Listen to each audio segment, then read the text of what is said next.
আনন্দবাজার পত্রিকার খবর, বাংলাদেশের সঙ্গে ভারতের গঙ্গার পানি বন্টন চুক্তির নবায়নে ক্ষুব্ধ পশ্চিমবঙ্গের তৃণমূল।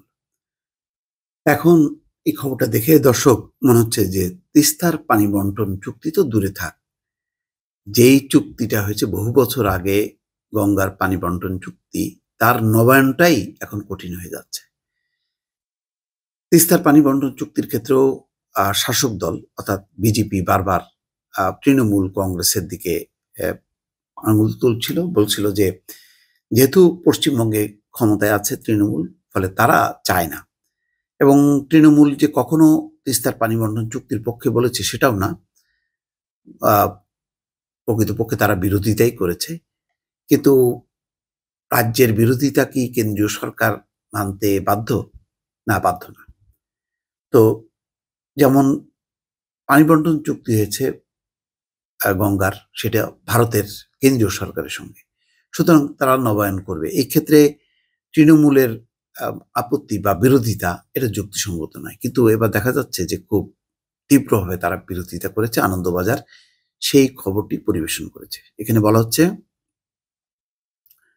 বাংলাদেশের প্রধানমন্ত্রী শেখ হাসিনার নয়াদিল্লি সফরকালে গত শনিবার গঙ্গার পানি বন্টন চুক্তি নবায়নের আশ্বাস দিয়েছে ভারতের কেন্দ্রীয় সরকার। তবে গতকাল রোববার আনন্দবাজার পত্রিকার অনলাইনে প্রকাশিত প্রতিবেদনে বলা হয়েছে, শনিবার গঙ্গার পানি বন্টন চুক্তি নবায়ন হয়েছে। এর ২৪ ঘন্টার মধ্যে বিষয়টি নিয়ে আপত্তি তুলেছে পশ্চিমবঙ্গ রাজ্যের শাসক দল তৃণমূল কংগ্রেস। আনন্দবাজারের প্রতিবেদনে বলা হয়, তৃণমূলের অভিযোগ রাজ্য সরকারকে এড়িয়ে চুক্তির নবায়ন করা হয়েছে। রাজ্যের ক্ষমতাসীন দল তৃণমূলের তরফে এই চুক্তি নবায়নকে পশ্চিমবঙ্গকে বিক্রি করার পরিকল্পনা হিসেবে বর্ণনা করা হয়েছে। মানে প্রতিক্রিয়ার একটা সীমা থাকা চাই।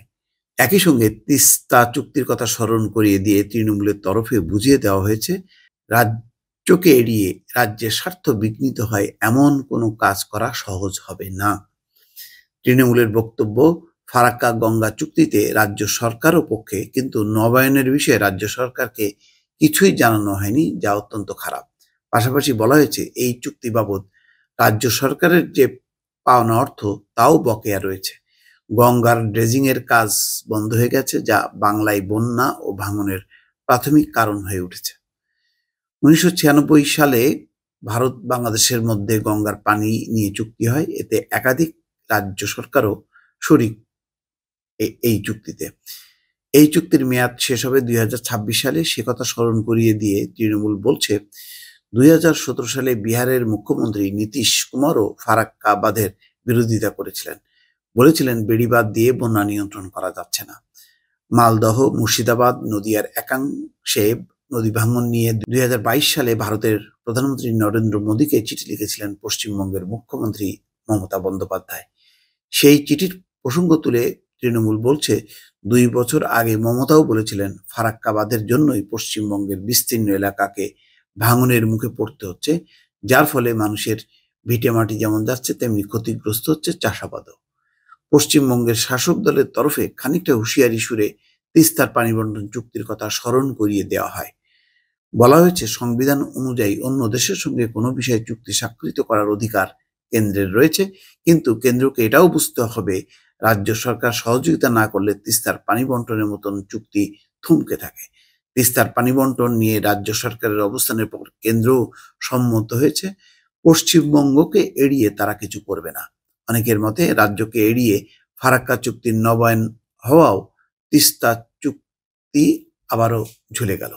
তার মানে হচ্ছে, এই গঙ্গার পানি বন্টন অর্থাৎ তিস্তা, এই ফারাক্কার এই চুক্তিটা, এইটা নবায়ন যে হবে গঙ্গার পানি বন্টন নিয়ে, সেটাও কিন্তু ঝুলে গেল এই তিস্তার চুক্তির মতনই।